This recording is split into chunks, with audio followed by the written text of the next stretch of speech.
अध्याय 5 भौतिक एवं रासायनिक परिवर्तन। जी, यह कक्षा 7 विज्ञान की एनसीईआरटी किताब पर आधारित है। हाँ, और हम इन नोट्स के हर एक पन्ने को, हर एक लाइन को बिल्कुल क्रम में पढ़ेंगे और समझेंगे। इसका मकसद यही है कि रिवीजन के लिए ये एक मजबूत आधार बन सके। तो चलिए शुरू करते हैं। बिल्कुल। तो स्क्रीन पर अध्याय का शीर्षक है अध्याय 5 भौतिक एवं रासायनिक परिवर्तन, और नीचे लिखा है कक्षा 7 विज्ञान एनसीईआरटी महत्वपूर्ण नोट्स और रिवीजन। यहाँ एक चित्र में 3 चीजें दिखाई गई हैं। बाईं ओर एक बर्फ का टुकड़ा है जो पिघल रहा है, बीच में जलती हुई लकड़ियां हैं जिनमें से आग निकल रही है, और दाईं ओर एक मोटी पुरानी लोहे की जंजीर है जिस पर जंग लगा हुआ है। तो ये तीनों चित्र क्या ये पूरे अध्याय को दर्शाते हैं? हाँ, आप कह सकती हैं कि ये तीनों चित्र इस पूरे अध्याय का सार हैं। बर्फ का पिघलना एक तरह का परिवर्तन है, लकड़ी का जलना दूसरी तरह का, और लोहे पर जंग लगना एक तीसरी प्रक्रिया को दिखाता है। बिल्कुल। हम इन्हीं परिवर्तनों के प्रकारों को विस्तार से जानेंगे। चलिए अगली स्लाइड पर चलते हैं। यहाँ हेडिंग है हमारे आसपास के परिवर्तन, चेंजेस अराउंड अस। पहला बिंदु है हमारे दैनिक जीवन में कई परिवर्तन होते हैं। ये तो हम रोज ही देखते हैं ना। हाँ, जैसे उदाहरण दिए गए हैं, शक्कर का पानी में घुलना, विलयन बनाना, और दूध से दही जमना, दूध का खट्टा होना, रबर बैंड का खींचना। और दाईं ओर 2 चित्र भी हैं। एक में चम्मच से ग्लास में शक्कर घोली जा रही है और दूसरे में हाथों से एक रबर बैंड को खींचा जा रहा है। तो ये सभी उदाहरण, ये अलग अलग तरह के बदलाव हैं। हाँ बिल्कुल। शक्कर जब पानी में घुलती है तो वो गायब हो जाती है, पर उसका स्वाद पानी में रहता है। दूध से दही बनना एक ऐसा बदलाव है जिसे हम वापस दूध में नहीं बदल सकते। और रबर बैंड को खींचने पर उसका आकार बदलता है, पर छोड़ने पर वो वापस वैसा ही हो जाता है। सही, ये सब अलग अलग तरह के बदलाव हैं। नोट्स में नीचे लिखा है परिवर्तन मुख्य रूप से 2 प्रकार के होते हैं। पहला भौतिक परिवर्तन यानी फिजिकल चेंजेस, और दूसरा रासायनिक परिवर्तन यानी केमिकल चेंजेस। यही 2 मुख्य श्रेणियां हैं जिनमें हम इन सभी परिवर्तनों को बांटकर पढ़ेंगे। ठीक है, तो पहले भौतिक परिवर्तन को समझते हैं। हेडिंग है भौतिक परिवर्तन, फिजिकल चेंजेस। परिभाषा दी गई है वह परिवर्तन जिसमें किसी पदार्थ के भौतिक गुणों में परिवर्तन होता है, भौतिक परिवर्तन कहलाता है। इसका सरल मतलब है कि पदार्थ की बाहरी दिखावट या अवस्था में बदलाव होता है, पर पदार्थ अंदर से वही रहता है। और ये भौतिक गुण क्या हैं? यहाँ लिखा है पदार्थ का आकार, शेप, साइज, रंग, कलर और अवस्था, स्टेट। यानी कोई चीज कैसी दिखती है, कितनी बड़ी है, उसका रंग क्या है, और वो ठोस है, द्रव है या गैस है, ये सब उसके भौतिक गुण हैं। तो इन्हीं में बदलाव को भौतिक परिवर्तन कहते हैं। जी बिल्कुल। यहाँ एक महत्वपूर्ण नियम भी लिखा है, ऐसे परिवर्तन में कोई नया पदार्थ नहीं बनता है। और ये सबसे जरूरी बात है, पदार्थ वही रहता है, बस उसका रूप बदलता है। जैसे कागज को फाड़ने पर वो रहता तो कागज ही है। अच्छा। और एक और बिंदु है, यह सामान्यतः उत्क्रमणीय होता है। उत्क्रमणीय मतलब जिसे उल्टा किया जा सके, जैसे पानी से बर्फ बनाना और फिर बर्फ से वापस पानी बना लेना। एकदम सही। चलिए अब इसके कुछ उदाहरण देखते हैं। पहला है आकार और साइज में बदलाव। इसमें एक्टिविटी 5.1 का जिक्र है, कागज के टुकड़ों वाली। हाँ, इसमें लिखा है कागज को छोटे टुकड़ों में काटने पर उसका साइज बदल जाता है और पुनः जोड़ना संभव नहीं, लेकिन कागज का गुण वही रहता है। यहाँ चित्र में भी एक बड़े चौकोर कागज को छोटे छोटे चौकोर टुकड़ों में कटा हुआ दिखाया गया है। तो काटने पर साइज तो छोटा हो गया, पर हर टुकड़ा अभी भी कागज ही है ना, कोई नई चीज नहीं बनी, इसलिए ये भौतिक परिवर्तन है। ठीक है, अगली एक्टिविटी 5.2 है चॉक पाउडर के बारे में। हाँ, चॉक पाउडर में थोड़ा जल मिलाकर पेस्ट बनाने से फिर से चाक बन जाती है। मतलब चाक को पीसकर पाउडर बना दिया तो उसका आकार बदल गया, पर उस पाउडर में पानी मिलाकर हम उसे वापस चाक का आकार दे सकते हैं। पदार्थ तो चाक ही रहा। तो निष्कर्ष ये है, यह एक भौतिक परिवर्तन है क्योंकि कोई नया पदार्थ नहीं बना। बिल्कुल।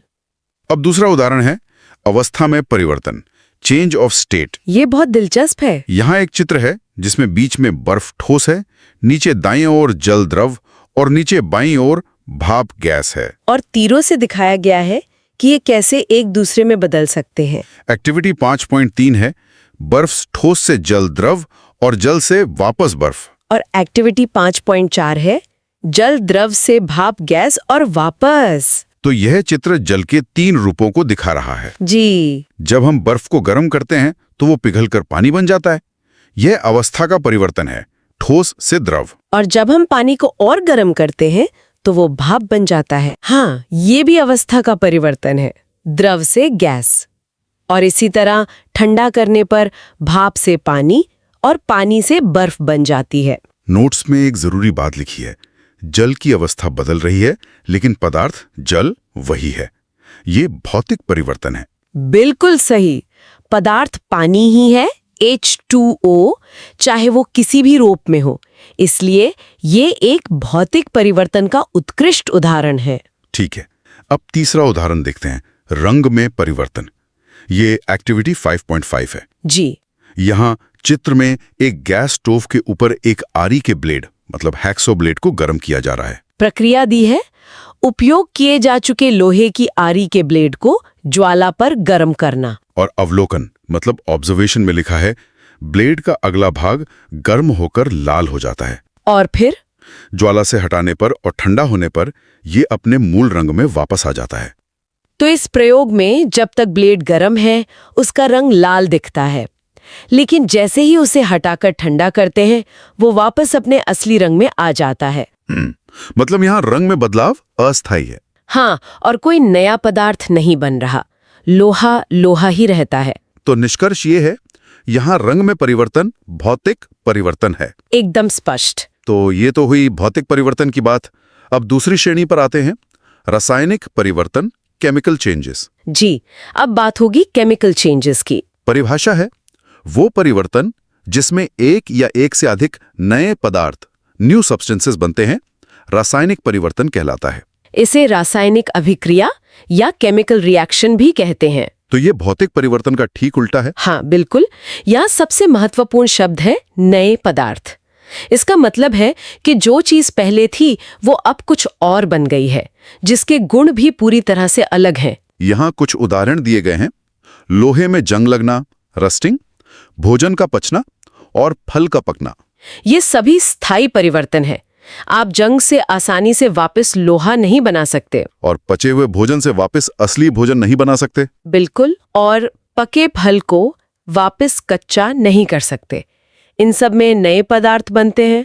और नोट्स में लिखा है ये परिवर्तन स्थायी परमानेंट होता है। जी हाँ। चलिए अब इसका एक प्रयोग देखते हैं।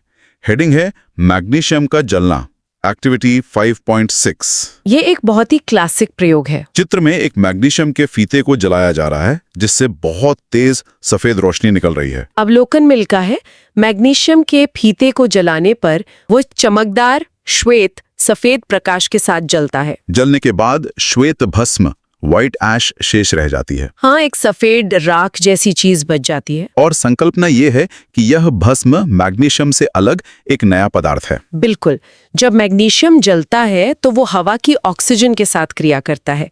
जलने के बाद जो सफेद राख बचती है वो मैग्नीशियम नहीं है, वो एक बिल्कुल नया पदार्थ है। यहाँ एक समीकरण भी दिया है, magnesium Mg plus oxygen O2 to magnesium oxide MgO। ये समीकरण यही बता रहा है कि मैग्नीशियम और ऑक्सीजन मिलकर एक नया पदार्थ मैग्नीशियम ऑक्साइड बनाते हैं, जो कि वो सफेद राख है। ठीक है, अब आगे बढ़ते हैं।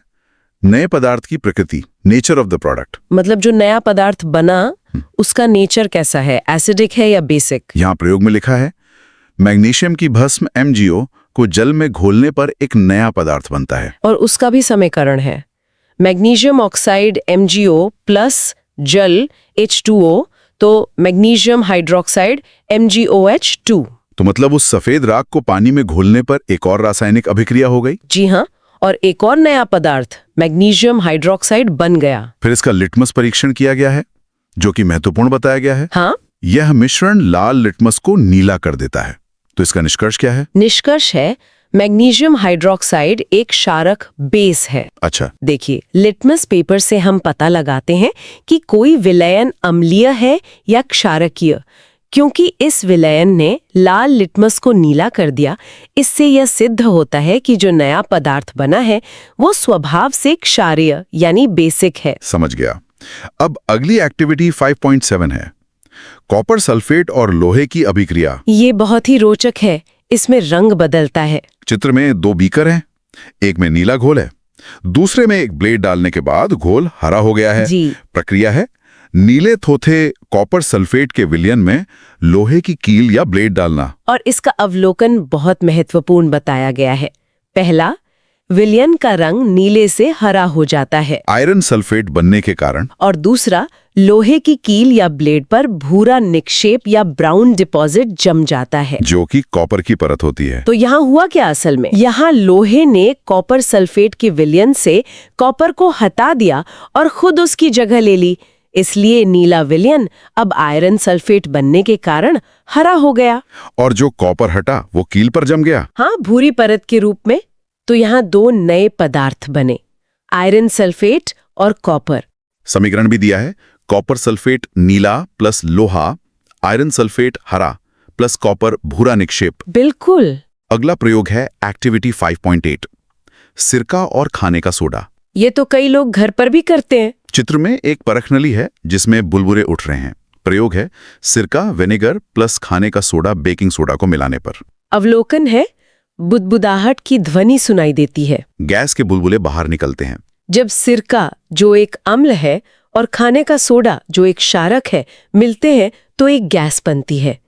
इसी गैस के कारण बुलबुले और आवाज पैदा होती है। और समीकरण है सिरका एसिटिक अम्ल प्लस खाने का soda sodium hydrogen carbonate carbon dioxide CO2 plus अन्य पदार्थ। तो वो जो गैस निकलती है वो कार्बन डाइऑक्साइड होती है। ठीक है, पर अब जो गैस बनी इसकी पहचान कैसे करें? अगली स्लाइड इसी बारे में। कार्बन डाइऑक्साइड CO2 का परीक्षण। इसका एक स्टैंडर्ड टेस्ट होता है। हाँ, लिखा है मानक परीक्षण। जब CO2 गैस को चूने के पानी लाइम वाटर में गुजारा जाता है तो वो दूधिया मिल्की हो जाता है। और दूधिया लंग कैल्शियम कार्बोनेट बनने के कारण होता है। तो ये कार्बन डाइऑक्साइड गैस का पक्का टेस्ट है। जी हाँ। जब वो चूने के पानी से गुजरती है तो एक नया पदार्थ कैल्शियम कार्बोनेट बनता है जो पानी में घुलता नहीं और उसे दूधिया बना देता है। चित्र में यही प्रयोग दिखाया गया है। इसका भी समीकरण है CO2 प्लस चूने का पानी CaOH2 reacts calcium carbonate CaCO3 दूधिया अवक्षेप प्लस जल H2O। बिल्कुल। तो अब तक के प्रयोगों से हम रासायनिक परिवर्तन के कुछ संकेत पहचान सकते हैं। अगली हेडिंग यही है, रासायनिक परिवर्तन के संकेत। Indicators of a chemical change. हाँ, तो हमें कैसे पता चलेगा कि कोई रासायनिक परिवर्तन हुआ है? इसके कुछ संकेत हैं जैसा कि नोट्स में लिखा है। पहला है ऊष्मा प्रकाश या विकिरण का निकलना अवशोषित होना। दूसरा ध्वनि उत्पन्न होना। तीसरा गंध में परिवर्तन। चौथा रंग में परिवर्तन। और 5वां किसी गैस का बनना। तो इनमें से कोई भी एक या एक से ज्यादा संकेत मिलने पर हम कह सकते हैं कि शायद कोई रासायनिक अभिक्रिया हुई है। बिल्कुल, जैसे मैग्नीशियम के जलने पर प्रकाश और ऊष्मा निकली, सिरके वाले प्रयोग में गैस बनी और कॉपर सल्फेट वाले प्रयोग में रंग बदला। सही। अब बात करते हैं हमारे जीवन में रासायनिक परिवर्तनों की। ये बहुत महत्वपूर्ण है। पहला उदाहरण है प्रकाश संश्लेषण फोटोसिंथेसिस। पौधे अपना भोजन बनाते हैं। दूसरा पाचन डाइजेशन हमारे शरीर में भोजन का पचना। और तीसरा उदासीनीकरण न्यूट्रलाइजेशन अम्ल और क्षारक की अभिक्रिया। ये सभी प्रक्रियाएं हमारे जीवन के लिए बहुत जरूरी है। प्रकाश संश्लेषण से हमें भोजन और ऑक्सीजन मिलती है। पाचन से हमें ऊर्जा मिलती है। यहाँ ओजोन परत का भी जिक्र है। हाँ, ओजोन लेयर। वायुमंडल में ओजोन परत सूर्य की हानिकारक पराबैंगनी अल्ट्रावायलेट विकिरण को सोख लेती है। और ओजोन का ऑक्सीजन में टूटना एक रासायनिक परिवर्तन है जो हमारी सुरक्षा करता है। तो ओजोन परत भी हमारी रक्षा एक रासायनिक परिवर्तन के जरिए करती है। जी बिल्कुल, ये हमें सूरज की खतरनाक किरणों से बचाती है। चलिए अब एक बहुत ही आम रासायनिक परिवर्तन पर आते हैं। लोहे में जंग लगना। Rusting of iron. परिभाषा है लोहे के टुकड़े को खुले में छोड़ने पर उस पर भूरे रंग की परत जमना जंग कहलाता है। और जरूरी बात यह है कि जंग Fe2O3 लोहे फे से भिन्न पदार्थ है। तो क्योंकि जंग एक नया पदार्थ है इसलिए यह एक रासायनिक परिवर्तन है। एकदम सही। और ये तभी लगता है जब लोहा, हवा और नमी दोनों के संपर्क में आता है। हाँ, यहाँ अनिवार्य शर्तें भी लिखी हैं। जंग लगने के लिए ऑक्सीजन और जल या जलवाष्प दोनों का होना आवश्यक है। और इसका समीकरण है लोहे Fe plus oxygen O2 plus जल H2O, जंग आयरन ऑक्साइड Fe2O3। तो अगर ये एक समस्या है तो इससे बचने के तरीके भी होंगे। अगली स्लाइड है जंग से बचाव। Prevention of rusting. पहला तरीका है पेंट या ग्रीस लगाना। इसका सीधा सिद्धांत है लोहे को हवा और नमी के संपर्क में आने से रोकना। पेंट या ग्रीस एक परत बना देते हैं। दूसरा तरीका है यशद लेपन, गैल्वेनाइजेशन। ये क्या होता है? इसमें लोहे पर जिंक यानी जस्ते की परत चढ़ा दी जाती है। घरों में जो पानी के पाइप होते हैं वो अक्सर गैल्वेनाइज्ड होते हैं। तो इससे क्या होता है? अब अगर संपर्क होगा भी तो जिंक से होगा, लोहा सुरक्षित रहेगा। अच्छा, और यहाँ स्टेनलेस स्टील का भी जिक्र है। हाँ, स्टेनलेस स्टील। ये लोहे में कार्बन और क्रोमियम, निकेल, मैंगनीज जैसी धातुओं को मिलाकर बनाया जाता है और इसमें जंग नहीं लगती है। जी, ये भी जंग से बचाने का एक बहुत कारगर तरीका है। अब इस अध्याय का एक और महत्वपूर्ण टॉपिक है क्रिस्टलीकरण। जी, इसकी परिभाषा है किसी विलयन से पदार्थ के शुद्ध और बड़े आकार के क्रिस्टल प्राप्त करना। और सबसे जरूरी बात जो याद रखनी है वो ये है कि ये एक भौतिक परिवर्तन है, फिजिकल चेंज है। हाँ, ये ध्यान रखना बहुत जरूरी है क्योंकि इसमें हम किसी घुले हुए पदार्थ को सिर्फ ठोस शुद्ध रूप में वापस पा रहे हैं, कोई नया पदार्थ नहीं बन रहा। यहाँ एक्टिविटी 5.9 में कॉपर सल्फेट के क्रिस्टल बनाने की विधि दी है। जी, जिसमें उबलते पानी में सल्फ्यूरिक अम्ल और कॉपर सल्फेट पाउडर घोलते हैं और फिर ठंडा करने पर शुद्ध नीले क्रिस्टल मिलते हैं। बिल्कुल। अब एक बहुत ही रोचक जानकारी है अगले स्लाइड में। क्या आप जानते हैं? Do you know? दिल्ली का लौह स्तंभ, द आयरन पिलर दिल्ली। अच्छा, इसके बारे में बताया गया है? हाँ, इसका स्थान है कुतुब मीनार के पास। ऊंचाई 7 मीटर से अधिक और भार 6000 किलो से ज्यादा। और इसकी विशेषता क्या है? विशेषता है 1600 वर्षों से अधिक पुराना होने के बावजूद इसमें जंग नहीं लगा है। ये तो विज्ञान का एक जीता जागता चमत्कार है। और ये प्राचीन भारतीय धातु प्रौद्योगिकी यानी मेटलर्जी की उत्कृष्टता दर्शाता है। बिल्कुल, 1600 साल से ये स्तंभ खुले आसमान के नीचे खड़ा है, लेकिन आज तक इस पर जंग नहीं लगा। ये दिखाता है कि हमारे पूर्वज धातु विज्ञान में कितने निपुण थे। अब अध्याय के अंत में दोनों परिवर्तनों की एक तुलना दी गई है। हाँ, एक क्विक रिवीजन के लिए। तो पहले भौतिक परिवर्तन। पहला बिंदु, नया पदार्थ नहीं बनता। दूसरा, केवल भौतिक गुण, आकार, रंग, अवस्था बदलते हैं। तीसरा, सामान्यतः उत्क्रमणीय, रिवर्सिबल। और उदाहरण बर्फ पिघलना, कागज फाड़ना। और अब रासायनिक परिवर्तन। पहला बिंदु, नया पदार्थ बनता है। दूसरा, नए गुणों वाला पदार्थ बनता है। तीसरा, सामान्यतः अनुत्क्रमणीय, इरिवर्सिबल। और उदाहरण जंग लगना, दूध से दही बनना। ये सारणी पूरे अध्याय का निचोड़ है। बिल्कुल। सबसे मुख्य अंतर यही है, क्या कोई नई चीज बनी? अगर हाँ तो रासायनिक, अगर नहीं तो भौतिक। एकदम सही। आखिर में अध्याय के प्रमुख शब्द, कीवर्ड्स दिए गए हैं। इसमें है भौतिक परिवर्तन, रासायनिक अभिक्रिया, यशद लेपन, क्रिस्टलीकरण और जंग लगना। और नीचे एक महत्वपूर्ण सलाह है, परीक्षा के लिए सभी समीकरणों और रंग परिवर्तन याद रखें। ये बिल्कुल सही सलाह है।